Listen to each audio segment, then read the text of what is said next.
Oke, sudah Pak, silakan Pak. Kita, kita berdoa terlebih dahulu ya. Bapa di surga, terima kasih untuk kesempatan kami boleh belajar bersama-sama pagi hari ini. Kami mengucap syukur zaman kami dianugerahi dengan begitu banyak alat bantu untuk kami menyampaikan khotbah, mempersiapkan khotbah dengan lebih baik. Kami berdoa ya Tuhan, eh, kami juga mengalami pergumulan-pergumulan tantangan dalam penggunaannya. Dan biarlah melalui kesempatan pagi hari ini kami juga boleh sama-sama belajar dan memakainya untuk pelayanan demi kemuliaan nama Tuhan saja. Terima kasih Tuhan, di dalam nama Tuhan Yesus kami berdoa. Amin. Nah, ya, selamat pagi rekan-rekan semua. Ya, perkenalkan saya Suryanto ya. Saat ini saya melayani di GKI Manugra Solo ya. Nah, ini acara pagi hari ini memang digagas saya sebenarnya karena saya pengen sharing gitu ya, sharing pengalaman saya memakai AI untuk pelayanan gitu, tapi difasilitasi oleh Sinode GKIM gitu ya. Nah, uh, disclaimer dulu di awal ini, saya bukan pakar sekali gitu ya. Eh, saya cuman akan sharing apa yang saya tahu dan apa yang sudah pernah saya lakukan, pengalaman-pengalaman saya memakai AI ini. Nah, kebetulan memang saya punya background dulu sebelum jadi hamba Tuhan, saya memang kerja sekitar 20-an tahun itu sebagai teknisi komputer gitu ya. Nah, jadi mungkin itu yang sedikit banyak mungkin bisa menolong saya untuk lebih eh, lebih gampang memakainya gitu ya, walaupun memang terus terus belajar gitu. Nah, jadi ini saya akan sharing apa yang saya lakukan, saya jalani bersama dalam hal pemakaian AI ini ya. Nah, sedikit saya memberikan kulikan sedikit gitu ya. Nah, sebenarnya AI ini kalau saya lihat itu sebenarnya awalnya tuh dari ini sebenarnya ya. Jadi tahun 97 itu ada pertandingan antara Garry Kasparov ya dengan sebuah superkomputer IBM yang diberi nama Deep Blue gitu ya. Nah, tahun 97 itu sebenarnya adalah pertandingan kedua mereka gitu ya. Nah, tahun 96 Deep Blue itu kalah ya dengan skor 2-4 dari Garry Kasparov gitu. Namun setelah di-upgrade, Deep Blue itu kemudian berhasil mengalahkan Garry Kasparov. Ya, dua game draw 3 kali, 1 kali kalah gitu. Nah, jadi Deep Blue ini adalah komputer canggih ya yang dibuat oleh IBM yang mampu menganalisis 200 juta posisi catur per detik. Jadi dia punya punya kemampuan seperti itu, superkomputer gitu. Itu berkat kekuatan komputasi yang luar biasa dan pemrograman yang sangat kompleks gitu. Nah, rekan-rekan, tapi Deep Blue itu ya punya kemampuan yang seperti itu karena dia programnya itu tuh dibikin eh, begitu baik gitu ya, begitu baik. Tapi resikonya adalah atau konsekuensinya adalah dia butuh jutaan baris kode gitu. Jadi semakin dia canggih karena dia perlu menganalisis, dia eh, apa kode programmingnya itu kalau Bapak Ibu yang punya background programming, jadi baris pemrogramannya itu sampai jutaan baris. Ya, karena dia memikirkan, oh ini kalau ini, kemungkinan ini, kemungkinan itu, semuanya dimasukin di dalam baris kode itu, dan akhirnya semakin lama semakin panjang. Dan kemudian programmer melihat bahwa eh, cara seperti ini nggak efektif, gitu ya. Cara seperti itu nggak efektif. Lalu kemudian diubah pendekatannya, gitu ya. Bukan baris kodenya yang ditambah, tetapi datanya yang ditambah gitu ya. Jadi yang dilakukan adalah data-data pertandingan catur dari dulu, langkah-langkah semuanya itu dimasukkan ke dalam komputer sebagai acuan gitu ya. Nah, jadi ketika dia memprediksi langkah itu bukan lagi karena baris programmingnya, tapi berdasarkan data itu gitu ya.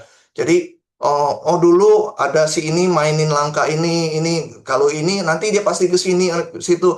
Nah, itu yang kemudian dijadikan acuan gitu. Nah, kenapa saya cerita ini? Karena ini penting juga untuk kita memahami AI itu juga seperti itu gitu ya.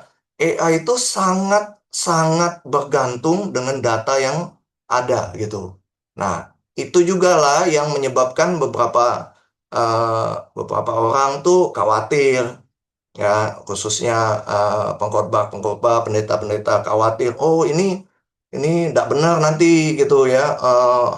Ada istilahnya gitu ya, halusinasi AI-nya gitu ya. Nah, jadi hari ini kita mau belajar salah satu tools-nya lagi gitu ya dari AI. Jadi AI itu ada macam-macam, dikeluarin beberapa perusahaan ya. Perusahaan misalnya OpenAI itu keluarin AI-nya ChatGPT, lalu Google keluarin Gemini, ada eh, ada Grok ya gitu, ada Cloud gitu. Nah, ada beberapa perusahaan yang mengeluarkan jenis-jenis AI gitu. Dan masing-masing AI ini juga punya masing-masing kelebihan gitu ya, punya punya nilai nilai lebihnya di salah satu bidang. Misalnya kalau ChatGPT itu dia nomor satu kalau soal penulisan, kalau menulis gitu dia jagonya gitu ya. Nah, tapi kalau misalnya Gemini itu karena dia basicnya adalah datanya dari Google, maka kalau rekan-rekan ingin menulis tesis, disertasi atau apa, data dia lebih lebih lebih banyak, lebih bagus gitu ya. Jadi Google Scholar apa segala macam itu semua datanya terintegrasi dari Google Gemini. Nah, yang kita mau belajar hari ini adalah tentang notebook LM ya. Notebook LM ini juga salah satu produk dari Gemini gitu ya. Nah, eh, notebook LM ini disebut Source Grounded AI gitu ya. Grounded AI. Maksudnya apa Source Grounded AI ini? Nah, jadi tadi seperti yang saya sampaikan, kita tuh saat ini di eh, dianugerahi begitu banyak alat bantu ya, informasi gitu. Nah, tapi itu juga jadi sebuah tantangan pergumulan bagi kita karena apa? Ada information overload gitu ya. Kita seringkali tuh sampai overwhelmed dengan begitu banyak bahan, begitu banyak yang informasi yang harus diambil, dipilah gitu. Dan kalau misalnya kita ambil itu secara manual, waduh, sampai pusing lah gitu ya. Eh, nah, kemudian yang kedua itu ada jebakan halusinasi gitu. Nah, karena tadi yang seperti saya bilangin, AI itu bergantung sekali dengan data. Kalau datanya keliru, datanya nggak benar gitu ya, maka hasil outputnya juga nggak benar gitu. Makanya itu disebut jebakan halusinasi gitu ya. Karena eh, dia juga bisa memakai data-data yang fakta-fakta palsu gitu, yang data-data yang invalid gitu. Jadi outputnya juga nggak tepat gitu ya. Jadi dia mencoba menebak pola dari seluruh internet gitu tanpa batasan konteks yang pasti gitu. Nah, jadi ini yang eh, awal mula kenapa Google itu kemudian membuat notebook LM gitu.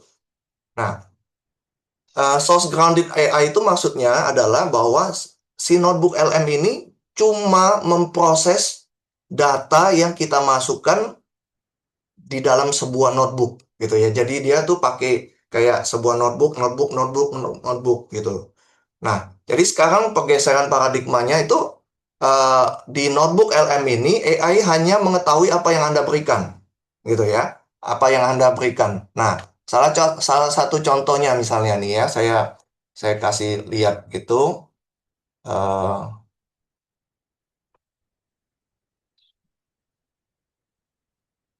nih, ini ya. Nah, saya coba membuat satu satu notebook itu tentang panduannya untuk membuat ekosistem ini ya, tentang penggunaan notebook. Nah, saya masukin ini beberapa informasi yang saya dapat di sebelah sini ya. Tetapi Kemudian eh, pertanyaan sederhana saja, saya tanya nih, singkatan dari apa nama notebook LM itu, gitu ya. Nah, tapi karena datanya yang dipakai ini cuman yang sebatas yang di source ini, maka dia bilang gini, ya, berdasarkan sumber yang tersedia, notebook LM itu, eh, oh, nah ini yang dia bilang ini ya, sumber yang Anda berikan tidak secara eksplisit menjelaskan kepanjangan. Jadi dia karena datanya saya batasin itu, dia tadi sebelumnya itu saya sempat tanya gitu apa itu kepanjangan notebook LM, dia bilang saya nggak tahu gitu ya, karena datanya cuma yang ini gitu ya, jadi cuma cuma itu yang diambil datanya gitu ya. Nah, jadi balik lagi ke uh, ini tadi pergeseran. Jadi notebook LM itu konsepnya adalah source grounded, dia cuma pakai source yang kita beri gitu ya. Dan ini beroperasi secara eksklusif pada sumber yang kita kita berikan gitu ya. Dan ini manfaatnya apa? Jadi dia mengisolasi dari data-data yang tidak penting yang kita tidak mau gitu ya. Kecuali kalau misalnya kita minta dia gitu ya. Nanti ada caranya juga gitu. Dan ini mengeliminasi resiko halusinasi gitu ya. Nah, jadi ada beberapa perbandingan antara chatbot biasa dengan notebook. Nah, sumber pengetahuannya kalau yang AI yang sebelumnya misalnya gitu, seluruh internet dan tidak terverifikasi. Tapi kalau notebook LM, dokumen kita sendiri. Jadi satu notebook LM itu kita bisa upload hingga 50 sumber. Sumbernya itu bisa berbagai macam gitu ya. Resiko halusinasinya tinggi kalau yang chatbot umum, tapi yang ini sangat minim karena terkunci gitu ya. Verifikasi data, kalau chatbot umum kita harus mencari dan memvalidasi sendiri. Nah, kalau di notebook LM nanti responnya dia kasih kutipan. Jadi kayak kayak angka gitu, angka kutipan itu, oh ini sebenarnya diambil dari sumber kita yang mana nih, gitu ya. Nah, jadi kalau chatbot umum perannya adalah asisten virtual eksternal, tetapi kalau notebook LM ini rekan berpikir, sparring partner gitu ya.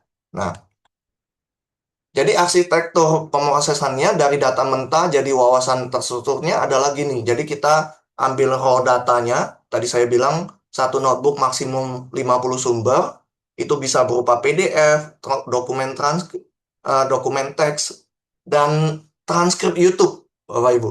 Rekan-rekan ya. Jadi eh, YouTube misalnya yang panjang gitu ya. Nah, tapi YouTube itu tidak semua YouTube ya bisa diambil. Maksudnya gini, eh, hanya YouTube yang punya eh, caption apa subtitle ya. Nah, waktu saya masukin pertama saya bilang, wah ini hebat sekali ya notebook LM bisa bisa ambil YouTube ya ternyata sumbernya gitu. Nah, tapi kemudian saya coba beberapa kali, loh ada yang nggak bisa. Kenapa ya nggak bisa? Oh ternyata YouTube-nya nggak ada transkripnya gitu ya, nggak ada subtitlenya gitu. Nah, kemudian sumber lain, tautan web, ada Markdown, ada masuk semua ke dalam notebook LM Engine. Lalu keluarnya, nanti kita bisa lihat, beberapa ini adalah deep dive podcast gitu ya. Dia akan buat gitu seperti percakapan podcast biasa, ada ringkasan, ada briefing, ada Q&A, ada infografis, ada slide deck. Nanti itu kita akan lihat nanti ya. Nah, jadi notebook LM punya keakuratan tinggi gitu. Jadi berdasarkan basis pengetahuan yang kita upload, jadi kita bebas dari keraguan gitu. Nah, ini juga salah satu fiturnya itu adalah audio. Jadi teksnya itu kita misalnya buat satu naskah khotbah kita masukin, dia bisa bikinin podcastnya otomatis. Jadi seperti dua orang podcaster yang saling berdialog di dalam itu gitu ya. Nah, kemudian dia bisa mentransformasi struktur. Jadi data-data kita yang mentah, yang nggak terstruktur, tak terstruktur itu kemudian dia jadikan materi siap pakai dan terstruktur. Nah, jadi dia juga bisa menganalisis lintas dokumen gitu. Dia menemukan pola-pola yang ada di antara semua sumber itu gitu ya. Kemudian dia juga bisa membuat catatan gitu, dan catatan itu terintegrasi ya. Nah, jadi ini jadi kayak sparring partner kita gitu. Nah, jadi dampaknya sebagai penulis, kreator itu jadi rekan berpikir, sebagai profesional itu solusi juga jadi ya tadi information overload gitu. Nah, pendidik dan pelajar juga uh, bisa sangat sangat mendapat manfaat dari notebook LM ini gitu. Nanti kita lihat kalau guru misalnya kita rekan-rekan yang mungkin bergerak di bidang pendidikan, dia bisa bikinin seperti apa? Flashcard gitu, kuis, dia bisa bikin itu gitu ya. Nah, jadi ini notebook LM ini bukan sekedar tempat menyimpan file gitu, tapi sebuah ekosistem untuk memahami informasi secara lebih mendalam dan transformatif ya. Nah, oke, kita masuk ke eh, langsung langsung kita coba tes aja gitu ya. Jadi kita tes. Nah, karena kan notebook LM ini kita bisa akses dari website itu lebih enak gitu ya. Dari handphone bisa nggak? Bisa gitu. Tetapi menu-menunya juga terbatas gitu. Kemarin ada rekan yang nanya, loh kalau dari HP kok nggak bisa download gitu ya, nggak bisa download dia bilang gitu. Nah, tetapi sebenarnya dari notebook LM dari browser lebih enak gitu ya.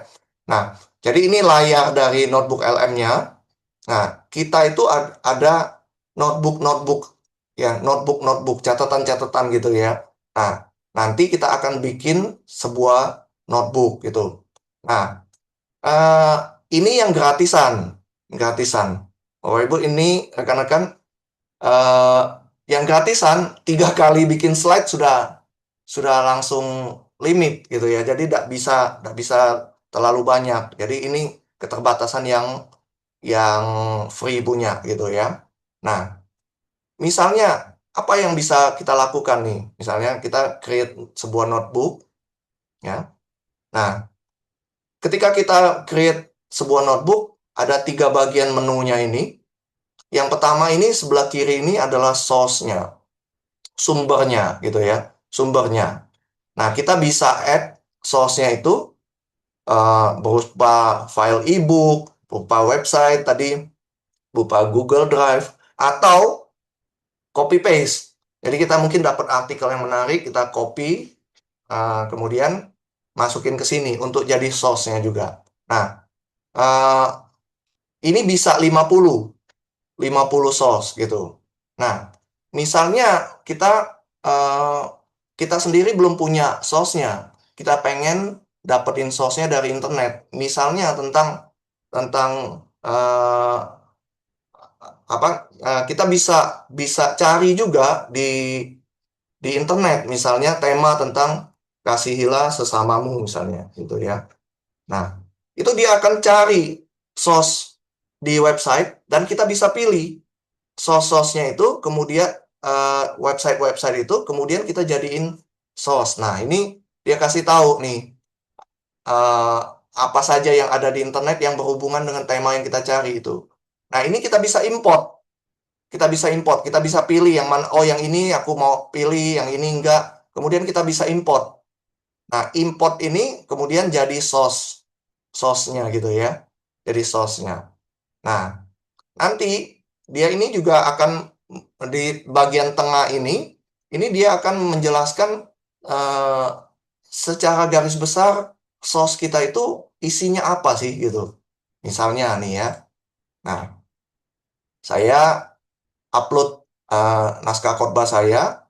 Kemudian dia ngomong ini sumber-sumber ini berisi materi khotbah Kristen berjudul, nah ini gitu ya.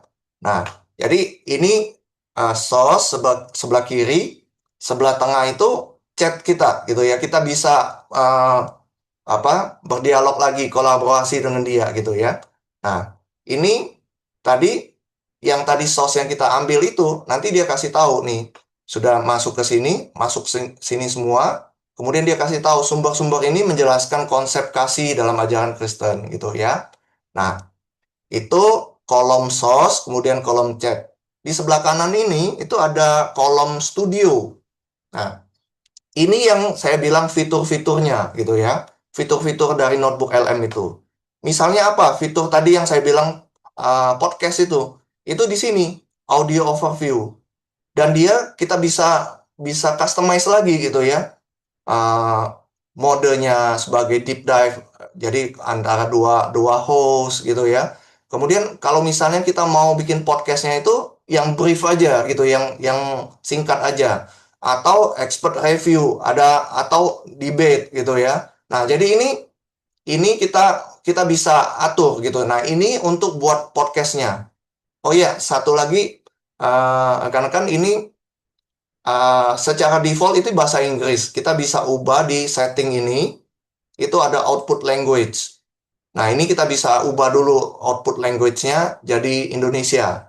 Kalau misalnya kita ada ubah ini, kita harus ubah setiap kali ini gitu. Nah, ini. Kalau kita nggak ubah, defaultnya itu bahasa Inggris. Jadi nanti podcastnya, walaupun kita sumbernya kita kasih dalam dalam bentuk dalam bentuk bahasa Indonesia, dia akan keluarin podcastnya sebagai bahasa Inggris gitu ya. Jadi yang pertama itu kita perlu setting ini dulu, setting output language-nya seperti apa gitu ya, output language-nya. Nah, itu audio overview podcast gitu. Nah, slide deck ini itu untuk buat slide PPT gitu ya, slide deck. Nah, ini juga dia ada dua dua mode juga, dua format gitu ya. Yang pertama detail deck. Nah, kalau Bapak Ibu atau rekan-rekan pengen dia tuh slide kita tuh banyak isi penjelasannya gitu ya. Eh, apa ada penjelasannya di dalamnya, itu kita pakai detail deck gitu ya. Nah, tetapi kalau misalnya untuk naskah khotbah, kita kan cuma ambil poin-poinnya aja atau gambar-gambarnya aja. Nah, itu kita pakai presenter slides gitu ya. Nah, kemudian panjangnya, kalau short dia tuh cuman beberapa slide doang, 5-6 slide doang. Kalau default itu maksimal dia yang sejauh ini saya coba itu maksimal 15 slide ya, 15 slide. Nah, kemudian kita bisa jelasin juga apa yang kita mau dari slide itu. Salah satunya misalnya saya maunya 20 slide misalnya. Nah, ini kita bisa tulis di situ. Nah, ini saya kasih gambaran dulu secara umum dulu ya. Nanti step-stepnya kita akan coba gitu. Nah, video overview. Ya, video overview ini itu dia bikin kayak video penjelasan dari misalnya naskah khotbah kita gitu ya. Dia dia bikin highlightnya gitu. Nah, ini yang berbayar itu ada versi sinematik. Nah, kalau misalnya kita explainer, jadi dia modelnya kayak whiteboard kayak gini ya. Nah, ada bentuk retroprint kayak gini. Nah, tapi kalau sinematik dia pakai sosok orang yang real kayak gitu, gambar-gambarnya real gitu. Nah, kalau yang explainer ini sama brief itu modenya begini gitu ya. Jadi kayak agak semi-semi kartun gitu. Nah, itu itu bedanya ya. Ini untuk video ya, video penjelasan. Nah, mind map ini eh, dia apa kayak membuat sebuah flowchart apa yang kita upload, misalnya naskah khotbah kita ya. Saya pakai ini ya, mind map ini, saya bikin naskah khotbah, saya masukin ke mind map ini, dia jelasin struktur saya tuh, struktur khotbah saya tuh seperti apa gitu. Dan itu saya pakai manfaatin sekali supaya oh, struktur yang sudah dalam benak saya jelasin saya tuangkan dalam naskah khotbah. Apakah sesuai dengan struktur yang saya buat itu ya? Contohnya gitu ya. Nih, contohnya misalnya ini.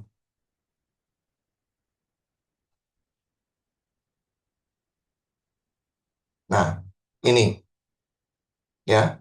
Dia dia kasih struktur saya gitu. Oh, di awal baca ayat gitu ya. Kemudian di awal saya kasih tahu tentang realitas tantangan kasih gitu. Kemudian ada karakteristik dari kasih Kristus tuh seperti apa gitu, poin-poinnya saya gitu. Lalu sumbernya, aplikasi, kemudian langkah konkret. Nah, mind map ini baik sekali untuk memastikan bahwa eh, penjelasan kita itu, naskah khotbah kita tuh sesuai dengan apa yang kita mau sampaikan gitu sebenarnya gitu ya. Nah, saya pakai ini untuk menguji gitu ya, untuk menguji naskah khotbah saya gitu.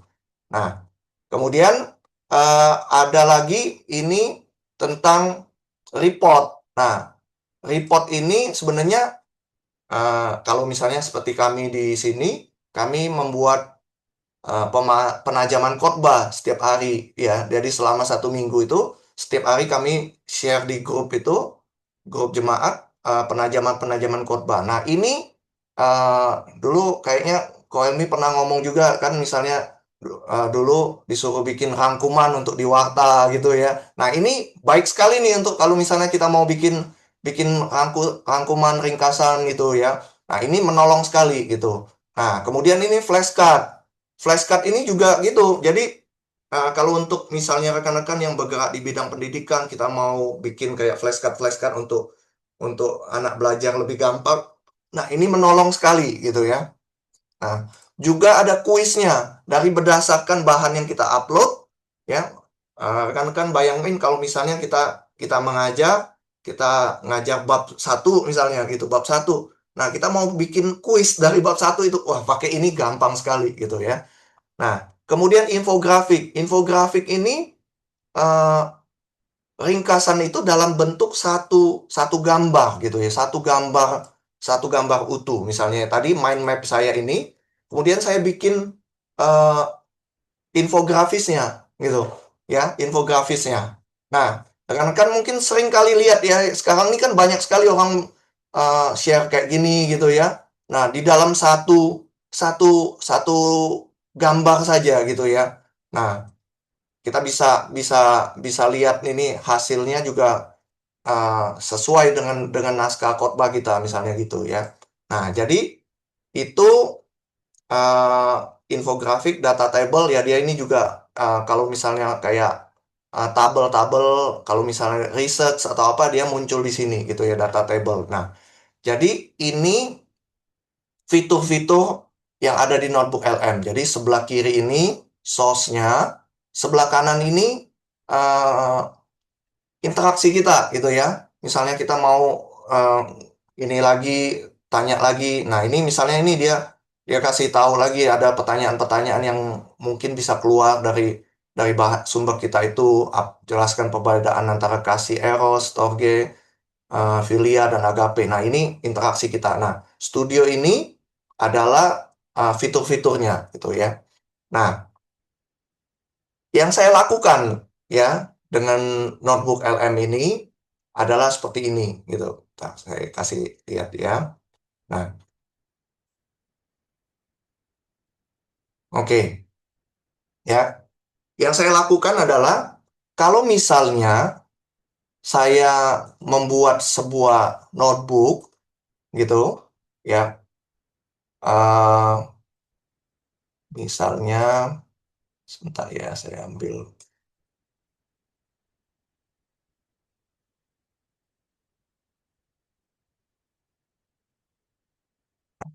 Misalnya saya ambil satu naskah khotbah saya gitu ya. Satu naskah khotbah saya masukkan ke dalam sebuah notebook ini ya. Nah, dia masuk di sebelah kiri ini, kemudian dia kasih penjelasan singkat, sumbernya ini, sumber saya, naskah saya ini konsep tentangnya apa gitu ya. Nah, kalau misalnya kita pakai satu source ini aja, langsung kita bikin slide deck, itu bisa ya, slide deck. Kita bikin misalnya presenter ini, langsung kita generate, dia akan generate langsung slide deck dari bahan naskah khotbah kita ini. Bisa gitu ya. Saya pakai cara ini untuk misalnya renungan-renungan singkat. Misalnya di persekutuan doa saya bikin renungan singkat gitu. Lalu kemudian renungan singkat itu saya langsung jadiin slide gitu. Dia langsung otomatis keluar dan sangat-sangat memuaskan. Ya, misalnya saya kasih contoh ya. Kasih contoh. Misal, eh,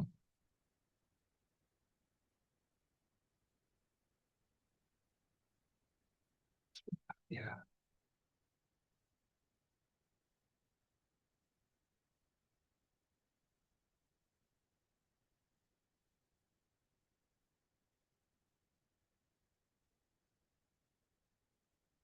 satu yang baik sekali menurut saya.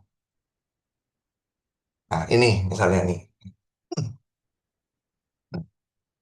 Ini sekali jalan langsung jadi gitu ya. Eh, dia langsung langsung sekali jalan dia langsung jadi gitu. Nah, ini ya, karena kan bisa lihat gitu ya. Nah, ini sekali jalan ini, satu kali aja gitu. Nah, tetapi untuk naskah khotbah kita yang misalnya di kebaktian umum kan seringkali eh, poin-poinnya itu kita mau jelasin lebih lebih lanjut gitu ya. Jadi itu eh, nggak, menurut saya kurang cocok gitu ya. Nah, yang saya lakukan adalah gini. Jadi eh, saya pecah, saya pecah naskah khotbah saya itu menjadi beberapa bagian. Misalnya ya, saya bikin itu bagian ayatnya dulu ya, bagian ayatnya. Nah, kemudian bagian pembukaan saya pisahin, bagian ilustrasi satu, ilustrasi dua, isi poin satu, isi poin dua, terus saya pecah semua nih gitu. Nah, cara saya membuat tuh adalah gini, saya ilangin dulu contengannya satu, ya, saya contengin ini yang bagian ayat, kemudian saya kasih perintah, saya kasih perintahnya itu ini. Nah, buatkan slide untuk judul tema dan nas Alkitabnya. Bagian nas ini kan nggak boleh dia terjemahkan, nggak boleh dia apa-apain. Pokoknya tampilkan apa adanya gitu ya. Tampilkan apa adanya. Nah, jadi saya conteng dulu bagian source ini, bagian ayatnya itu. Kemudian saya bikin slide deck, presenter slide, default, lalu discardnya ini di sini saya masukin. Jadi buatkan slide untuk judul tema dan nas Alkitabnya. Bagian nas Alkitab ini tampilkan apa adanya. Beri background yang menarik. Pastikan kalimatnya terbaca dengan baik dan jelas. Dan bagian ini saya biasanya juga kasih kasih tambahan, misalnya pastikan apa jenis font dan ukurannya tuh sama di bagian ini gitu. Jadi dia nggak pakai macam-macam font. Pokoknya saya maunya bagian ini cuma apa adanya aja gitu tampilin. Tapi tetap kasih background yang menarik gitu ya. Kasih background yang menarik. Nah, hasilnya misalnya gitu yang tadi ya. Nah, hasilnya misalnya kayak gini. Wah, ini tema, judul tema. Baik sekali kan? Gitu ya. Kemudian ayatnya dia munculin di sini, dia kasih kasih ini gitu, kasih backgroundnya gitu. Nah, eh, rekan-rekan, ini waktu awal, misalnya yang ini ya, eh sorry yang mana ya, saya lupa. Ya pokoknya antara inilah ya. Nah, dia dia tuh kasih gambar nelayan, tapi konteksnya modern. Nah, jadi yang sudah dibuat ini, itu pun kita bisa bisa edit. Itu fitur revise ini, fitur revise. Nah, saya kasih ini sini, saya kasih tahu gambar nelayannya jangan gambar modern gitu, tapi yang zamannya Tuhan Yesus. Nah, dia langsung ubah gitu. Dan ini eh, dia kan ngomong sedang membereskan jala di dalam perahu. Dia pernah kasih saya itu dia ketiga orang ini di luar perahu. Nah, itu fungsinya revise ini. Jadi kita kita edit di sini gitu ya. Nah, jadi kita conteng ini source-nya satu aja ya. Kemudian kita create create slide deck-nya. Slide deck-nya ini dia create berdasarkan source yang kita conteng aja gitu ya. Dan kita bisa kasih dia custom custom ininya gitu. Nah, kasih custom gini ya. Nah, itu bagian ayatnya gitu ya. Kemudian sudah selesai, saya hilangin contengnya, saya kasih bagian pembukaan gitu. Lalu saya ulangi lagi hal yang sama gitu ya. Oh ya, sorry. Nah, saya kelupaan. Bagian tadi kan bagian ayat kan dia sudah dapat hasilnya nih ya. Bagiannya sudah dapat jadi ini ya, jadi yang slide ini gitu. Nah, saya coba lagi gitu bagian yang pembukaan. Tapi waktu dia bikin pembukaan, modelnya, warnanya, apa segala macam berubah gitu. Berubah, beda jauh dengan yang ini gitu. Nah, jadi akhirnya saya akalinnya gini. saya bikin slide ini, kemudian saya save sebagai PPT, ya. Ini sebagai PPT. Kemudian PPT-nya saya masukin lagi ke sini. Nih, ya, saya masukin ke bagian ini. Lalu untuk bagian yang kedua, bagian pembukaannya, saya hilangin contengan ini, kasih ini pembukaan sama PPT-nya, gitu. Ya, saya kasihin gitu. Kemudian saya generate lagi slide deck. Nah, prompt-nya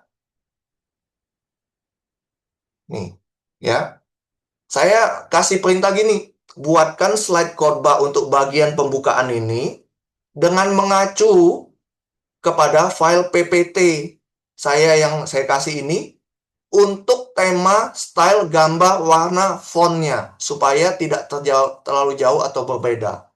Nah, lalu dia generate lah gitu, generate. Gitu, dia generate. Nah, ini kan saya sama kan dengan yang tadi gitu slide-nya gitu ya. Modelnya, warnanya, fontnya, dia muncullah begini.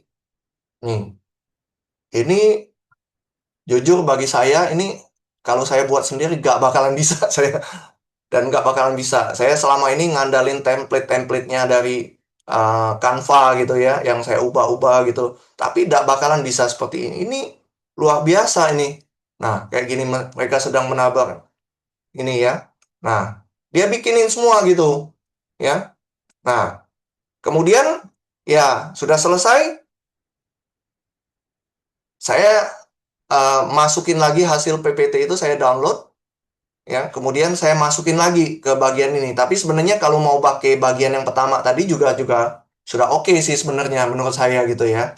Nah, tapi supaya berkesinambungan saya eh, bikin satu, save, masukin sebagai source ya. Bikin bagian kedua jadi PPT lagi, masukin lagi saya gitu supaya tetap kesinambungan gitu, tetap sinkron. Tapi saya pernah coba, saya pakai yang bagian awal aja, yang bagian ayat itu sudah cukup baik gitu, sudah cukup sinkron gitu ya. Nah, jadi itu saya lakukan berulang berulang berulang sampai akhirnya kemudian setelah selesai baru file-filenya itu PPT-nya itu yang saya download di sini itu saya jadiin satu gitu ya.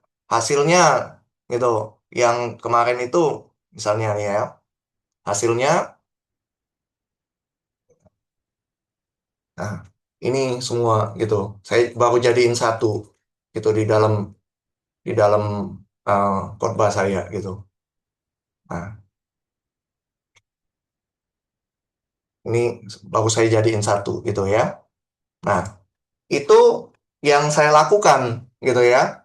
Nah, kemudian saya bikin lagi infografisnya ya. Infografis ini saya share di grup jemaat pada hari Sabtu gitu setelah penajaman khotbah. Setelah beberapa hari saya kayak sebagai kesimpulan saya bikinin itu, saya bagiin ke jemaat gitu ya. Nah, rekan-rekan juga bisa nih lihat misalnya nih ya. Tadi kita bikin video penjelasannya gitu ya. Nah, ini video penjelasannya. On April 1st, Nah, ini yang tadi 2015, saya a bilang, BMW kalau dealership kita in New Zealand ran an ad in a national newspaper. kasih tahu dia They pakai bahasa promised a Indonesia, brand new dia car to the akan first bikin bahasa person who Inggris brought the gitu. clipping into their showroom. Nah,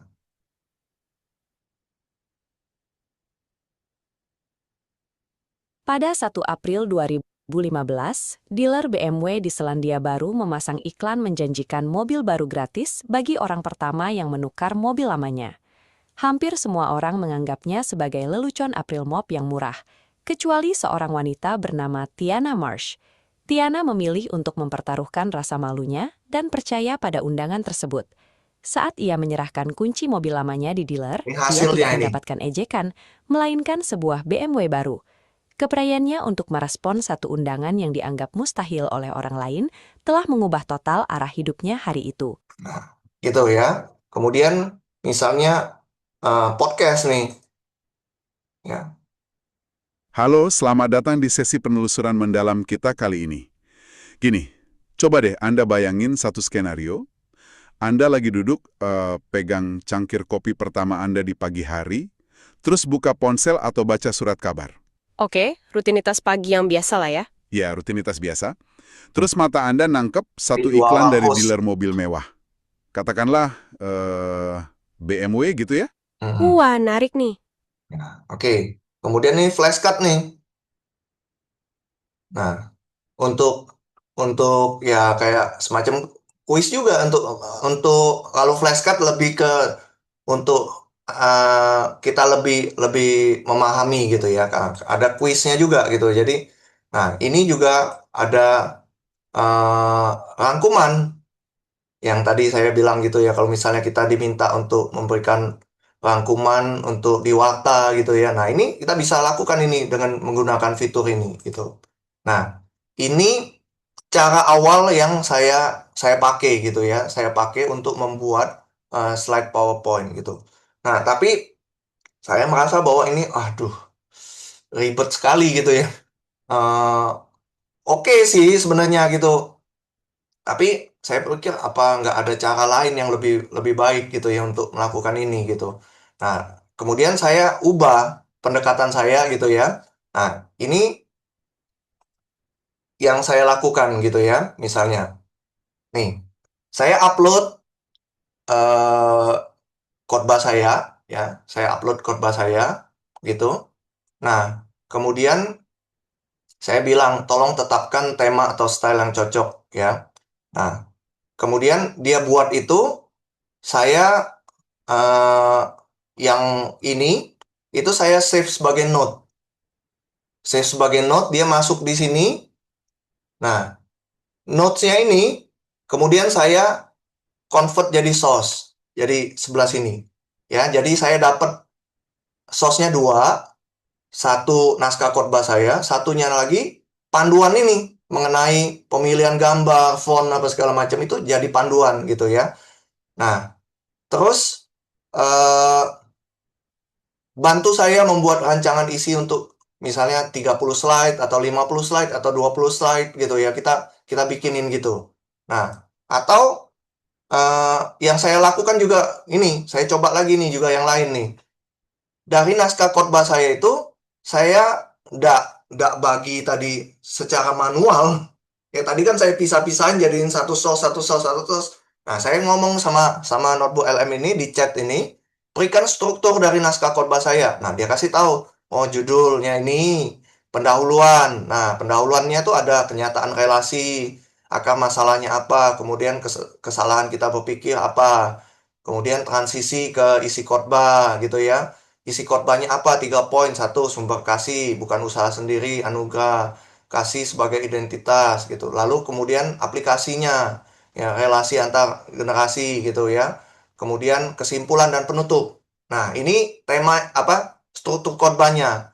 Lalu saya save ini sebagai notes, dia masuk ke sebagian di studio ini. Kemudian saya convert note itu jadi source. Nah, ini muncullah di sini struktur khotbah. Ya. Nah, lalu dari itu kan tadi saya sudah masukin struktur korbannya di file ini. Tolong buatkan slide untuk bagian judul, tema, nas Alkitab. Karena ini bagian judul dan nas Alkitab, jangan ubah isinya. Buat satu slide untuk satu ayat, beri background atau gambar yang bagus, menarik dan cocok. Pastikan jenis dan ukuran font bisa terbaca dengan ini. Nah, lalu dia keluarlah, dapatlah dia ini, ya. Nah, dapat ini, gitu. Nah, oke. Kemudian saya lanjut lagi. Sekarang buatkan slide, karena dia sudah dapat tadi strukturnya, saya sudah masukin sebagai slide, source. Sekarang buatkan slide untuk bagian satu, maksimal 10 slide, saya bilang gitu. Tetap sama dengan bagian judul tema tadi, beri background gambar yang bagus, menarik, cocok, tapi tetap mirip atau sinkron dengan gaya tema slide bagian yang Anda buat. Lalu dia kasih tahu lah gitu ya. Kemudian dia buatin gitu bagian satu. Nah, tuh ya, gitu dia buatin. Nah, kayak gini tuh, wah, saya pikir gambarnya menarik sekali ya. Makanya saya bilang sampai waktu kemarin itu saya sampai bikin slide sampai 70-an slide. Kenapa? Karena saya pikir, aduh kok sayang ya, ini kok bagus ya masukin. Oh ini kok sayang ya dibuang gitu. Saya masukin semua akhirnya gitu. Nah, kemudian setelah selesai, sekarang buatkan slide untuk bagian kedua, maksimum 10 slide juga gitu. Lalu dia bikinin bagian kedua gitu. Nah, seperti ini. Karena ini saya pilihnya sebagai modenya tuh presenter, jadi dia minim teks gitu. Minim teks. Nah, kayak gini. Kan bagus sekali ya. Saya pikir luar biasa. Lanjut lanjut lagi slide bagian 2 dalam struktur khotbah. Nah, tapi yang saya tampilin ini bukan artinya sekali jadi juga, rekan-rekan, bukan. Kadang-kadang saya sudah bikin ini bagian ini, oh ini kurang ini, ya saya revise aja gitu. Revise aja gitu. Misalnya dia ada typo sedikit salah tulis di sini gitu ya. Saya minta dia di revise. Oh, ini salah. Kadang-kadang dia jarang sekali gitu misalnya sama seperti aku telah mengasihi kamu. Di bawahnya ada lagi nih telah mengasihi kamu gitu. Nah, itu saya revise di sini, saya ketik aja. Hilangkan baris yang terakhir misalnya gitu. Kalimat terakhir. Nah, bikin gitu terus semua sudah selesai semua. Lalu saya save ya, download PowerPoint-nya, baru saya jadiin satu. Ya, baru saya jadiin satu gitu. Nah, sekarang buatkan slide untuk bagian 4. Nah, buatkan slide untuk bagian terakhir gitu. Nah, ini yang saya lakukan gitu ya dengan cara notebook LM ini gitu. Nah, mungkin sampai di sini dulu. Mungkin ada yang mau ditanyakan nggak? Rekan-rekan silakan. Kalau misalnya ada yang mau ditanyakan untuk bagian ini dulu gitu.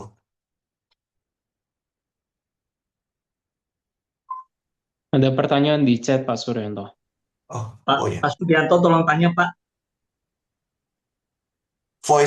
Kalau voice note pada ini dia otomatis ya. Jadi kalau pakai voice note itu mungkin kita perlu pakai video editing lagi ya, video editor lagi gitu. Jadi misalnya kayak CapCut, kita mute mute eh, gambar itu apa video itu suaranya, lalu kita tiban voice over gitu, voice note gitu.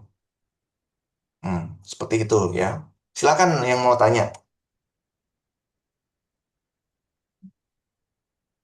Silakan, tadi ada yang ingin bertanya Ah, langsung. ya, tadi Pak Rudi, silakan kalau mau. Hmm.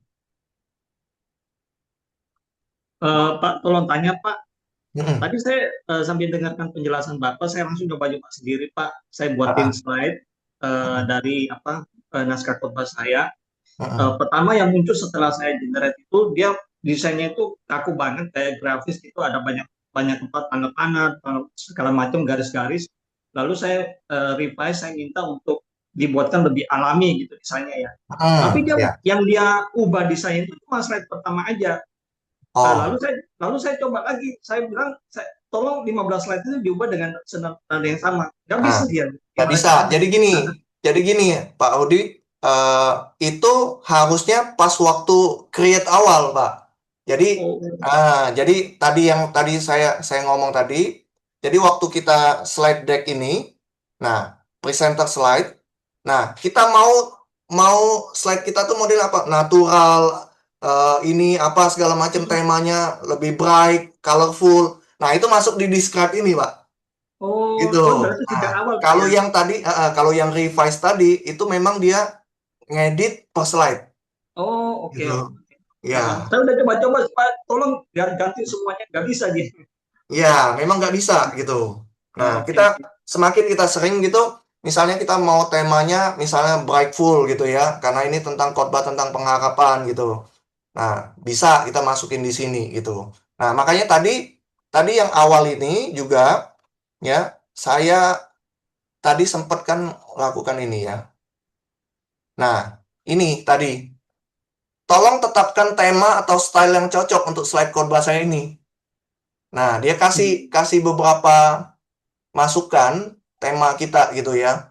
Nah, nah kalau yang tadi kan saya bilang tuh tadi saya manual sekali kan. Saya bagi khotbahnya beberapa bagian, lalu saya bikinin, terus saya kasih describe. Oh ini bentuknya temanya begini, begini, begini gitu kan. Nah, kalau yang ini tadi dia otomatis akan make tema ini gitu. Jadi kita tinggal tinggal bikinin gini. Nah, tolong buatkan bagian pertama ini dengan tema yang Anda pikir tadi cocok itu. Ya, Hmm. nanti dia langsung generate gitu. Oke, Oke, Ya, thank you Pak. Saya coba ya, lagi Pak. Ya, oke. makasih. Ya, sambil nyoba. Memang semakin kita coba nanti semakin tahu oh kira-kira seperti ini tips and triknya gitu ya. Ini oke. Nah, ya kalau premium dengan yang free itu ya tadi bedanya misalnya ya. Tadi kalau misalnya yang pertama tadi, saya 3 kali create generate dia punya ini sudah sudah habis gitu. Dia punya ininya ya. Kuotanya sudah habis gitu. Tapi kalau kalau yang premium, yang pro itu limitnya lebih banyak. Tetap ada. Saya pernah sekali itu saya create generate revisi, revisi, revisi. Akhirnya dia stop gitu ya. Pernah juga itu kejadian. Tapi banyak sekali itu sudah puluhan kali saya coba baru dia limit gitu ya. Nah, kemudian apalagi bedanya? Kalau yang free itu nggak ada itu tadi sinematik tadi nih. Ini free nih, nggak ada sinematiknya. Kalau yang ini itu ada nih versi sinematiknya ya. Versi sinematik nih ada yang ini nggak ya saya lupa. Oh bukan. Sebentar ya, saya ada yang satu yang saya sudah buat itu Pak yang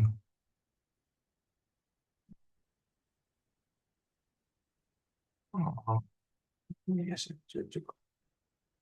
pokoknya dia keren sekali lah ini jadinya sinematik ini gitu ya. Ini masih masih ini ya. Dia pakai apa? Pakai orang asli gitu, ada asapnya segala macam gitu. Saya lihat itu, wah bagus sekali gitu ya dia bikinnya gitu.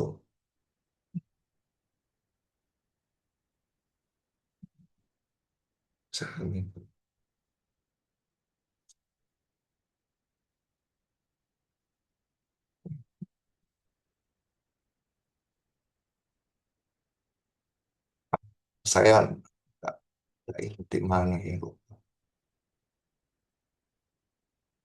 Ya nanti rekan-rekan silakan coba sendiri dah ya. Jadi itu memang ada fitur-fitur yang berbeda gitu ya.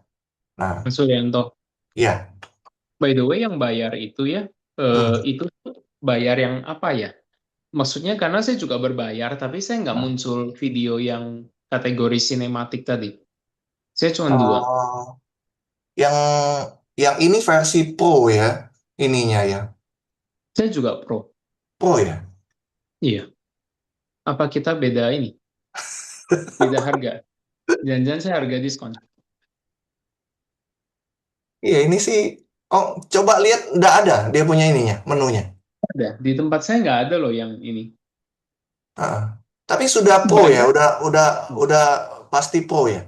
Ini kan di sebelah ini kan ada tulisan pro-nya nih di sebelah icon di pojok kanan atas nih. Nih, Di mana? di pojok kanan atas Oh, itu. oh, saya plus di bukan pro, Oh, sorry. Beda. plus. Nah, gitu. Ya, plus plus juga mungkin fiturnya terbatas juga, tapi limitnya lebih banyak dibandingin yang free gitu. Ya, ya. Dia Hmm. lebih banyak sih. Iya, Dan by nah the itu. way, Pak, Mm-mm. slide yang udah Bapak, yang udah jadi, di situ Bapak ituin nggak? Notebook LM-nya kata-katanya masih tertera ya logonya notebook LM-nya? Oh ya, nah itu satu lagi nih ya, saya kasih Bisa tipsnya juga. di-info. Oke, ya. Ya, ya, misalnya nih ya, kemarin misalnya saya ambil deh satu ya, saya download dulu. Nah, ini ada tipsnya juga sedikit saya coba kasih, sebentar saya download dulu ya. Nah, ini kan ada notebook LM nih, logonya nih ya. Nah, ini saya biasanya ini saya tarik dulu. jadi satu layar ini dia kalau enggak nih ada putihnya nih, coba. Nih, ini di bagian bawah atas nih ada putihnya biasanya gitu. Kalau ini, nah jadi saya tarik dulu ke atas ini, gitu ya. Nah, yang terakhir ini saya add eh,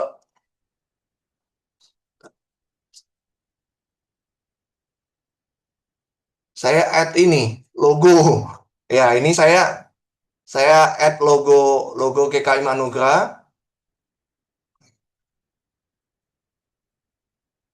Nah, saya taruh di ujung sini. Terus digantiin gitu ya. Nah, tapi ini kalau misalnya kita ada nih ya, ini kan jadi format picture belakangnya itu eh, kasih item nih. Nah, jadi saya tutupi pakai ini gitu, pakai logo ya. Nah, tapi kalau misalnya nggak bisa, nih caranya gini ya, kita ini fullin dulu. Nah, kemudian kita klik kanan, format picture. Ini ada ukurannya nih, size-nya. Nih ya. Ini saya buang dulu lock-nya. Nah, ini saya bikinin jadi 27, yang ini 46. 27 46, kemudian saya align middle. Nah, jadi ini notebook LM ini jadi di tulisan logonya ini di luar slide-nya. Nah, jadi ini nggak muncul lagi dia. Saya akalin itu Pak, gitu. pernah Jadi nggak masukin logo GKM Anugerahnya ke source-nya dan suruh dia taruh di kanan bawah? nggak bisa. Saya pernah coba sih. Heeh. Jadi dia ini kayak memang kayak trademarknya dia bahwa oh ini buatan dia gitu. Heeh. Nah, Pak, Jadi ada satu, mm, Pak. mm. Ini, Pak, Bapak di Google, Bapak ketik notebook LM remover, terus Bapak upload file ini, dia hilangin langsung, Pak. Oh gitu. Oh, itu Iya. saya baru tahu nih. Coba deh sekarang, Pak. Oh gitu. Coba ya. Iya, coba. Apa notebook LM remover ya? Iya. Wih, ini. Nah, Ya, itu. ini ya. Hmm. Coba ya.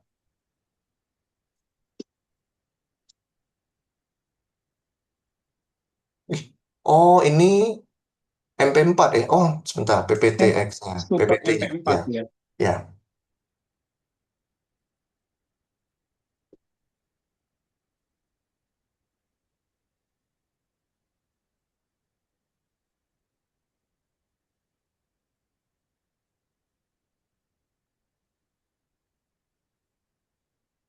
Oh iya, betul. Wow, Nah, thank udah. you, thank you. Sama-sama, Pak. Wow, iya, benar-benar. Oke, ya, ya. Jadi bisa bisa pakai seperti itu ya, nah, rekan-rekan Iya. gitu. Ya, silakan nanti. Oke, ada yang mau Pak, tanya dulu ini nggak sebagian notebook LM ini? Saya mau share yang lain juga yang mungkin bisa menunjang menunjang apa pelayanan kita gitu. Pak, sorry, satu lagi, Pak. Untuk Mm-mm. spesifikasi komputer ya, yang untuk bisa notebook LM ini, dia ada minimum itu nggak sih? Requirement Enggak sih, prosesornya? Nggak ya? sebenarnya enggak. Kenapa? Yang Bapak Karena pakai? uh, ini saya Yang pakai Bapak i i3 nih sih, saya pakai komputer i3 biasa. oke ya? Ya, jadi kan ini kalau AI itu kan sebenarnya yang proses bukan komputer kita. Yang proses Oh, tuh betul. komputernya itu ya AI-nya gitu. Jadi dia paling yang pengaruh tuh ya mungkin speed internet gitu ya, speed internet. Oh, Jadi kalau misalnya lama proses dia slide itu juga nggak tergantung komputer kita. Jadi tergantung dia gitu. Ya kadang-kadang nih kalau misalnya yang berbayar gitu, misalnya lagi banyak orang pakai, dia bisa pernah keluar gitu, lagi banyak yang ini, tunggu dia bilang gitu. Pernah gitu. oh, oke, oke, Ya. oke. Mm. Nah, kemarin tuh yang saya tawarkan ke rekan-rekan tuh kan yang paket Pro ini gitu ya.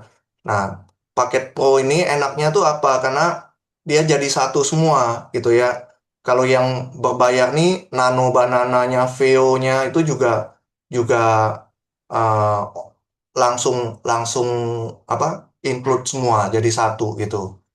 Nah, itu juga sebenarnya membantu kita juga untuk pelayanan. Tapi nanti coba mungkin lain waktu dah yang soal soal viewer sama Nano Banana ini ya kita sebenarnya bisa bisa create sendiri lah ya kita bikin satu dua gambar gitu ya. Nah, itu kan biasanya dari Gemini gitu ya. Nah, Gemini nih, kayak gini. Nah, ini kalau kita create image itu dia langsung langsung aktifin fitur Nano Banananya gitu. Atau kalau misalnya kita ngomong eh, bikin video apa segala macam ini juga langsung dia otomatis gitu. Dan karena fiturnya Pro jadi limitnya lebih besar gitu. Nah, itu satu ya. Nah, yang saya mau mau share juga nih ada satu fitur yang belakangan ini saya sering pakai yang menurut saya juga membantu sekali ya. Sebenarnya eh, ada gereja-gereja yang punya tim multimedia gitu ya, yang bikin. Nah, mereka mungkin bisa bikin potong-potongan klip video kita untuk diupload di media sosial. Tapi itu butuh waktu. Kalau saya sendiri juga dengan kesibukan segala macam juga rasanya tidak sanggup untuk bikin itu. Nah, ini ada satu fitur lagi, AI lagi, yang namanya Vizard ya, Vizard. Nah, jadi yang dilakukan oleh AI ini adalah dia memotong klip-klip video, eh, membuat klip-klip video pendek yang akan kita upload jadi eh, apa? Jadi eh, reels, shorts gitu ya di YouTube gitu. Dan ini cukup efektif ya. Kenapa ya? Saya bilang gini, eh, ini pengalaman saya pribadi juga gitu. eh Misalnya video-video khotbah gitu. Yang ditonton tuh paling paling banyak 170, 60 gitu ya. Nah, tetapi shorts, nah, rekan-rekan lihat nih short saya nih ya, saya bikin gitu. Nah, 800 view, 800, 1000, 700, 1000 semua nih. Ratusan semua dan eh, lebih lebih lebih banyak diakses orang gitu. Nah, jadi saya mengusulkan ke rekan-rekan ada satu fitur ini namanya Vizard ini ya. Vizard ini dia tuh generate video clip otomatis. Nah, misalnya kayak gini ya. Injil menunjukkan sesuatu yang Termasuk berbeda. subtitlenya. Alkitab tidak berkata kita mengasihi supaya Allah menerima kita. Tetapi Injil berkata kita mengasihi karena kita sudah terlebih dahulu dikasihi. Ini subtitlenya, Hidup kita, ya. slide-nya Tadi apa ada segala sebuah macam pujian yang baik otomatis sekali, ya. sama dia di. Dunia itu tidak membaca Alkitab, tetapi dunia membaca hidup kita. Dunia mungkin tidak mendengar pengajaran kita. Tahan ada relasi yang menjadi jauh dan dingin.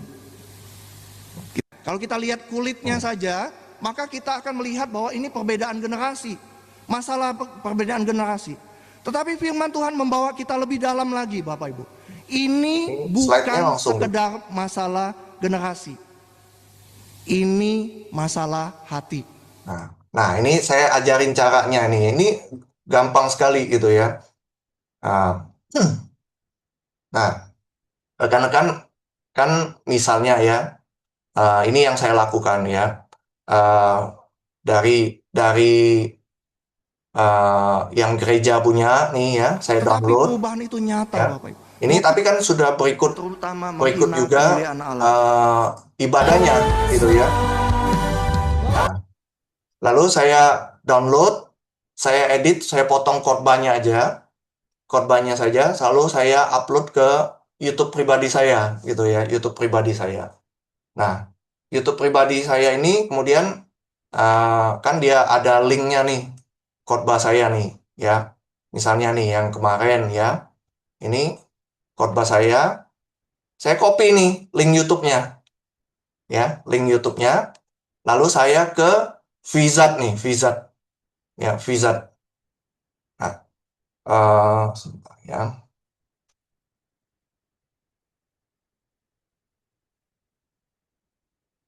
Sebentar. Ini. Oh,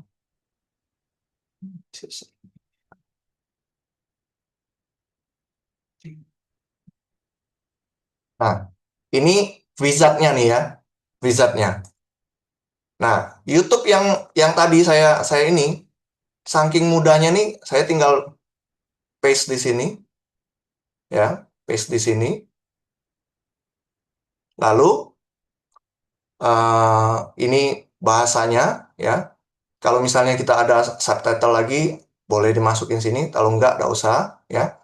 Cuman paste linknya aja, ya. Lalu upload. Nah, kita tentuin clip length-nya berapa.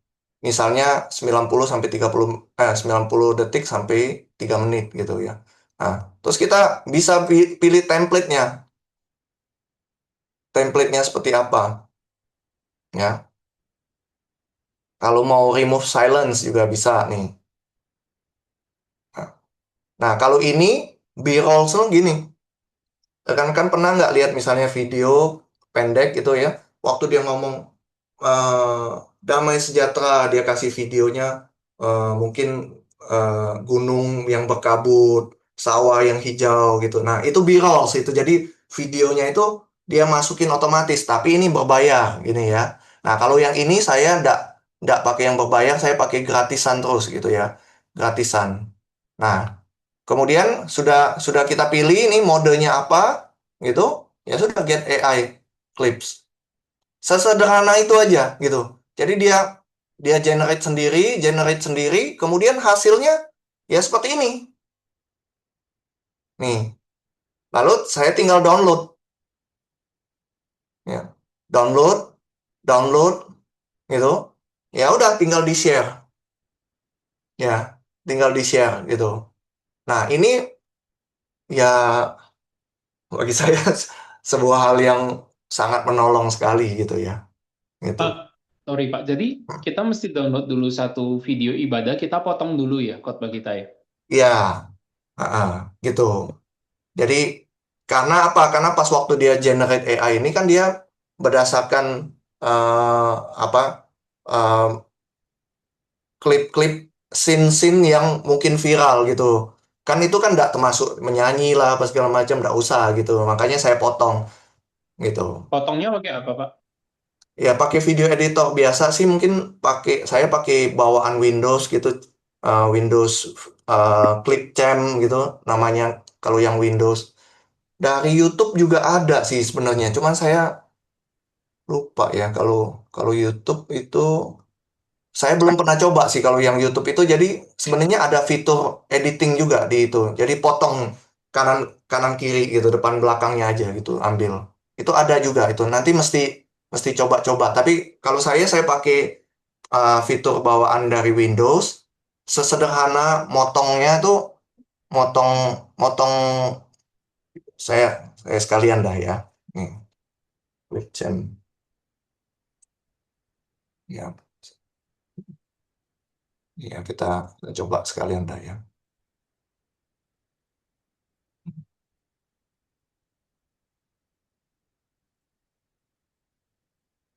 Kalau video editor ini bergantung speed komputer. Iya. Ya.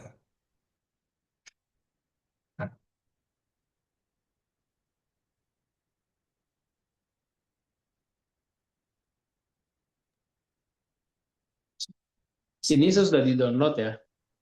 Ah, nah, ini ya misalnya saya buang dulu ya. Yang sudah saya sebentar ya.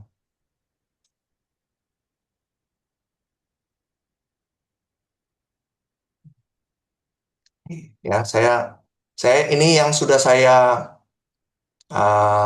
download itu ya. Nih, sudah saya download. Nah, saya add di sini ya.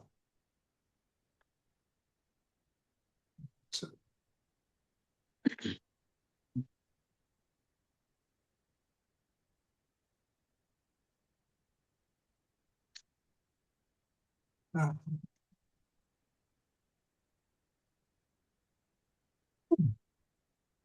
saya di sini ya. Kemudian ya dipotong aja, Mika. Jadi kayak gini, geser nih misalnya.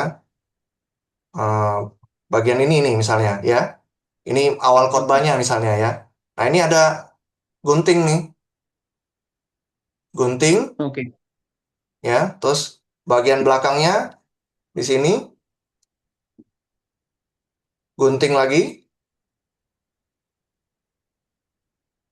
Nah, yang depan belakangnya di delete aja. Nah, kemudian Oke. diekspor, di save lagi gitu. Diekspor ini. Jadi ini eh, basic basic video editing sih, cuman potong-potong aja sih. Lalu di save ulang, lalu saya masukin ke YouTube gitu ya. Sebenarnya Wizard ini sebenarnya juga ada fitur kita upload video sih sebenarnya. Gitu. Yang tadi itu sebenarnya ada upload video, cuman kan karena saya sudah ada video YouTube-nya, ngapain lagi saya upload lagi gitu. Nah, Iya. gitu. Jadi hasilnya nanti seperti ini gitu. Tinggal kita download, download. Nah, yang berbayar ini, yang free ini ya dia ada ininya, ada apa? Ada watermarknya ini gitu. Kasih Kristus itu Nah, ini bukan ya. upah bagi Jadi dia ada watermark wizardnya, tapi Oke. bagi saya sih cukup cukup oke lah.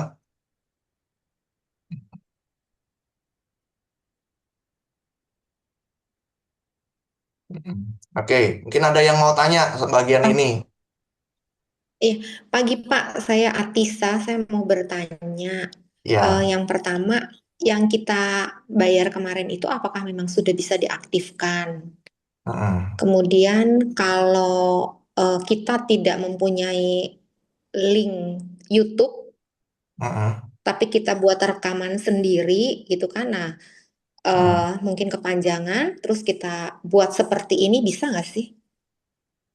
Uh, yang seperti ini bisa Bu. Jadi kita tinggal tadi tadi waktu waktu awal tadi dia tuh ada pilihan kita upload videonya atau kasih YouTube linknya gitu. Oh, oke. Nah, jadi Oke, yang oke. kita sudah ada, yang sudah kita download, bisa juga kita upload ke dia gitu langsung. Nah, yang Oh, oke. kemarin kita kita ngomong soal yang paket yang berbayar itu untuk Google ya. Jadi ini bukan untuk video klip ini, bukan ya. Jadi Oh, yang beda. ya beda. Nah, sebenarnya Google tuh juga ada satu fitur yang untuk seperti ini sebenarnya. Itu namanya Google Flow. Oh, Google Flow ya.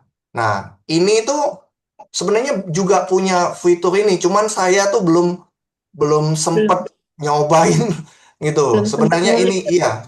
Hah? Belum sempat ngulik. Iya, belum sempat ngulik gitu. Sebenarnya ini tuh bisa untuk potong-potong gitu ya.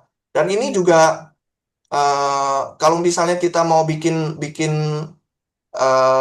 apa adegan-adegan yang AI punya juga bisa pakai ini gitu. Nanti ya coba Hmm. saya kasih lihat ya. Saya sempat nyoba beberapa tapi cuma sebentar doang sih ya. Kalau yang tadi yang wizard itu berbayar nggak sih, Pak? Ada yang berbayar. Kalau berbayar dia nggak ada limit. Hmm. Nah, jadi dia tuh kasih kita 60 kredit. 60 kredit tuh untuk video 60 menit. Oh, Jadi setelah itu nggak bisa lagi gitu. Nah, tapi nah saya akalin tuh pakai mail time ini. Jadi saya create uh, emailnya temporary, saya daftar, saya generate, kemudian ya udah hilang gitu. Nah, oh, jadi jadi pokoknya yang gratisan itu dapat 60 kredit untuk 60 menit video gitu, untuk 60 menit video oke, gitu. thank you. Ya. Mhm. Nah, flow tadi yang mana ya tadi? Oh iya, mengenai itu udah bisa diaktifkan yang Pak yang kemarin kita bayar ya, Pak? Yang Ibu namanya siapa ya? Atisa, Kemarin sudah saya ini belum ya yang punya Ibu sudah oke belum ya? Saya lupa yang aduh saya justru karena tidak sudah sudah ngeklik email kan ya? nggak tahu Sudah juga. dikasih. saya udah kasih email. Saya yang nomor 1, Pak. Oh, kan sudah kan, Ibu punya kan sudah jadi pro kan? Nah, saya belum buka tuh, Pak. Jadi tinggal ke itunya aja ya, ke Iya. WW. Nah, jadi kalau kita Oke. buka tadi notebook LM gitu ya, notebook LM kayak gitu, dia di pojok kanan atas Mm-mm. ini itu sudah ada ikonnya kayak warnanya jadi pelangi, terus ini statusnya ditulis Pro gitu. Nah, itu sudah Oh aktif. ya, saya coba. Ya udah, Pak, lanjut Ya, aja. Maaf ya, ya. Pak, Ah, gabut. ah, ah. Ya, Oke. maaf bertanya dengan pertanyaan yang sama, tapi untuk yang berlangganan yang kemarin, cuman belum sempat transfer karena waktu itu kan dibilang stop dulu, jangan dulu. Nah, Iya, terus Pak, gimana? saya juga belum belum ini ya, karena yang generate itu kan dia kan butuh waktu ya, maksudnya untuk aktivasi itu. Nah, jadi satu-satu jadi saya ya Belum. nggak berani apa ngambilin semua nanti kelamaan gitu Pak. Saya nanti saya coba tanya sama orangnya. Kalau enggak, kalau misalnya dia bersedia ya sudah nanti saya kasih nomor kontaknya aja ke grup. Nanti mungkin rekan-rekan bisa bisa langsung tanya langsung dan nanti gitu aja nanti gitu. Oke, ya Ya nanti Pak. kami tunggu informasi Ya selanjutnya. minta maaf ya Pak. Terima kasih. Ya, tidak apa-apa. Terima kasih. Oke. Nah, rekan-rekan, saya jadi keinget juga, misalnya nih ya, notebook LM ini juga kita bisa pakai untuk persiapan khotbah. Jadi bukan cuma untuk buat slide ya. Kenapa saya katakan gini? Nah, kan misalnya di IPM kan Pak Beni kan selalu ngomong, Pak WP juga ngomong bahwa, oh ya, kalau bikin khotbah minimal 5 commentary gitu ya. Nah, jadi kita buat create notebook gitu ya. Nah, kemudian kita uploadin e-booknya. Misalnya kita perikopnya Matius misalnya atau Yohanes ya. Nah, kita masukin e-booknya Yohanes tuh di sini gitu ya. E-booknya Yohanes tuh masukin di sini. Bentar ya, saya sempat coba itu.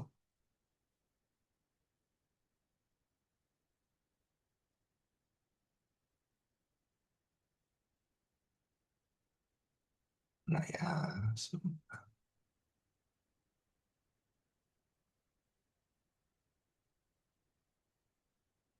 tuh mana lagi? Sebentar.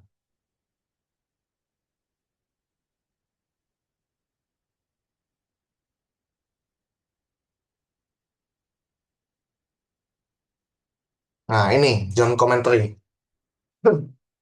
Nah, jadi saya masukin semua semua e-booknya di sini gitu. Nah, ya udah langsung interaksi aja gitu. Langsung interaksi aja di sini gitu. Oh, misalnya berikan saya eh, apa penjelasan dari misalnya pasal berapa ayat berapa. Ya nanti dia munculin di sini gitu. Nah, ini ada citasinya nih. Nah, oh ini di mana diambil gitu dari source-nya kita gitu. Nih fak nih gitu. Bisa pakai itu gitu. Nah, Pak, kalau kita udah masukin source ini ya, sources ini semua, mm, komentar ini kan ada di satu notebook tertentu ya. ya, Kalau kita create notebook yang baru, dia mengacu ke bahan ini nggak? enggak, Nggak ya, hanya di ya, notebook yang ya, ini aja ya. satu notebook aja gitu dia. Mm-mm. Jadi dia Oh, menghindari halu tadi itu. Jadi dia udah ambil yang lain pokoknya dari sumber kita aja gitu. oh, jadi dia nggak bisa kayak semacam bahwa semua source ini adalah dasar atau kerangka berpikir kita. Setiap kali kita bikin notebook itu nggak bisa ya? eh Nggak bisa, Nggak bisa ya. Dia cuma ke iya, berdasar jadi dia keperluan harus ini. Tapi kita nggak tahu aja. bisa diduplikat nggak ya sebentar. Coba kalau misalnya ini, oh nggak bisa sih. Kalau bisa diduplikat enak nih. Jadi duplikat kan, ya, jadi kita sudah masukin semua di sini gitu kan. Iya. Nah, ini juga saya terpikir manfaat lain adalah gini. Kita kan melayani di gereja masing-masing, ada visi misi, Iya. ada sasaran, target gitu, terus tema-tema itu. Nah, kita kita masukin di sini bisa juga gitu ya. Jadi Oke.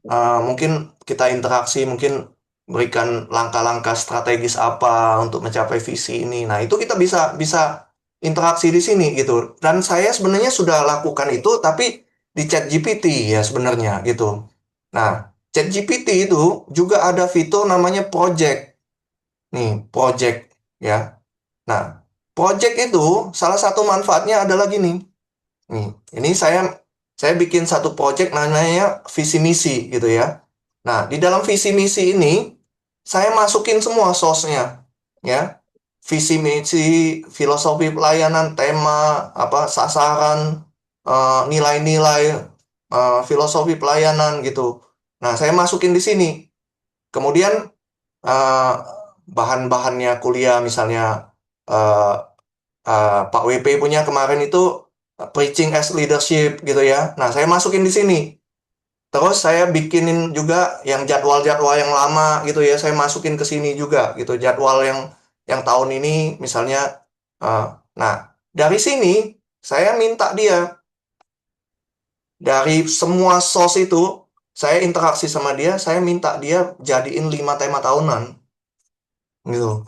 Jadi 5 tema tahunan gitu. Nah, berdasarkan file visi misi dan di dalam proyek ini, tolong buatkan 5 tema tahunan. Dia kasih lah tema tahunan gitu ya. Dan ya, tapi saya nggak langsung terima gitu ya. Mungkin yang saya lihat ini, oh ini nggak cocok gitu. Yang ini, nah, berikan alasan kenapa Anda memberi tema ini gitu ya. Kemudian saya interaksi lagi. Nah, kalau berdasarkan file visi misi ini dan tidak mengacu pada tema sebelumnya, buatkan tema tahunannya apa gitu misalnya. Nah, terus saya ini, apa ada usulan lain? Akhirnya mengerucut ke 5 tema tahunan.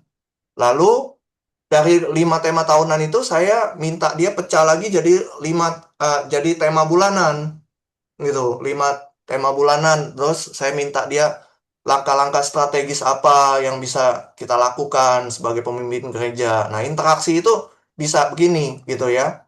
Nah, terus apalagi yang saya lakukan dengan project ini ya? Sebenarnya bisa dipakai untuk notebook LM juga karena dia kan terbatas di source kita gitu ya. Nah, yang lain itu, nah ini sebentar ya.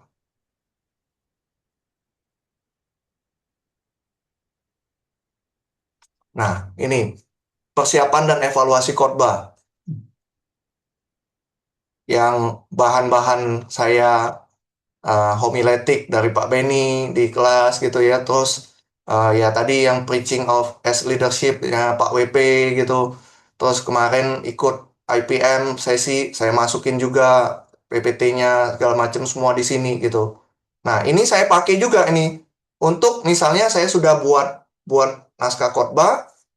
Nah, saya minta masukan di sini ya. Jadi bikin satu project dulu ya atau di notebook itu satu notebook, masukin semua source-nya. Nah, kemudian interaksi kita upload naskah khotbah, minta dia kasih masukan gitu, evaluasi khotbah gitu. Nah, jadi di di hal ini gitu ya. Bisa bisa kita kita pakai seperti itu gitu ya. Nah, eh nih misalnya khotbah ini ya. Nah, minta dia kasih masukan kan, misalnya ya ini dia bilang, oh hooknya sudah bagus gitu. Jadi kayak minta Pak Pak WP Pak Beni yang jadi evaluasi ya. Nah, Pak WP boleh pensiun jadi ya. Nah, ini catatan kritis gitu ya. Oh, jangan terlalu cepat menghakimi budaya misalnya. Door prize perjelas, jangan ambigu, usulan, strukturnya apa gitu ya. Nah, ini bisa kita lakukan ini Bapak Ibu ya. Menggunakan ChatGPT Project atau Notebook LM ini apa Notebook LM tadi notebooknya gitu. Nah, oke. Sampai di sini dulu. Mungkin ada yang mau tanya silakan Rekan-rekan kalau ada yang mau nanya sebelum kita akhiri ini udah jam setengah. Silakan rekan-rekan kalau ada yang mau tanya. Semoga ini membantu kita untuk melayani lebih baik lah ya. Kayaknya ini nggak sabar pada pengen nyobain, Pak, Oh gitu ya. Iya. di khotbah minggu hari ini, Oh minggu iya. ini. Iya. Silakan coba langsung dipraktekin. Mm-mm. Ya, mungkin kita coba praktik dulu, nanti next time Mm-mm. kita atur waktu untuk ketemu lagi gitu, Pak Ya, Suryanto. Kalau ya, Bapak boleh. dapat pencerahan yang baru, Mm-mm. bisa Mm-mm. kontak, bisa Ya, adakan lagi ini. ya. Mm. Nanti rekaman ini juga nanti dikasihin ke ini juga ya nanti biar bisa lihat lagi mungkin tadi ada yang terlalu cepat atau apa nanti mungkin bisa diulang lagi gitu ya. Oke, Ya, oke. Kalau gitu mungkin kita akhiri, Pak. ya boleh. Ah, oke. Om, boleh minta Mika tolong tutup dalam doa boleh. Doa ya. Oke, Hmm. oke. Tuhan, kami bersyukur pagi hari ini kami bisa belajar bagaimana melayani Tuhan dengan lebih baik, khususnya menyampaikan khotbah dengan dukungan-dukungan media dengan lebih baik ya Tuhan. Kami sungguh mohon pertolongan Tuhan untuk bekerja melalui semua media yang kami gunakan ini Tuhan. Kami tahu ini hanyalah sebuah media, tanpa pekerjaan Tuhan juga tidak menghasilkan apa-apa. Oleh sebab itu kami mohon Allah Roh Kudus bekerja memakai ini semua, memakai semua usaha yang kami kerjakan untuk boleh berbicara dan meneguhkan iman umat-Mu di tengah era digital ini. Terima kasih Tuhan untuk persekutuan kami pagi ini. Terima kasih juga untuk kesediaan Pak Suryanto men-sharingkan pembelajarannya, apa yang dia ketahui untuk kami semua. Tuhan berkati pelayanannya di GKIM Anugerah Solo. Ini doa kami ya Tuhan, di dalam nama Tuhan Yesus kami berdoa. Amin. Oke, thank you semua. Makasih banyak Oke, Pak thank you Sugianto. teman-teman Ya, semua. Saya udah coba Pak, langsung dipraktekin keren banget Pak. Terima oke ya. kasih, Tuhan berkati. Thank you Pak Sur. Tuhan Ya, berkati. Oke, Pak ya, Sur. Kasih Pak sama-sama. Sur, Tuhan berkati. Oke, ya. Nanti minta rekamannya ya Mika ya nanti ya. Tunggu, ini Di stop recording dulu. oke. Stop record.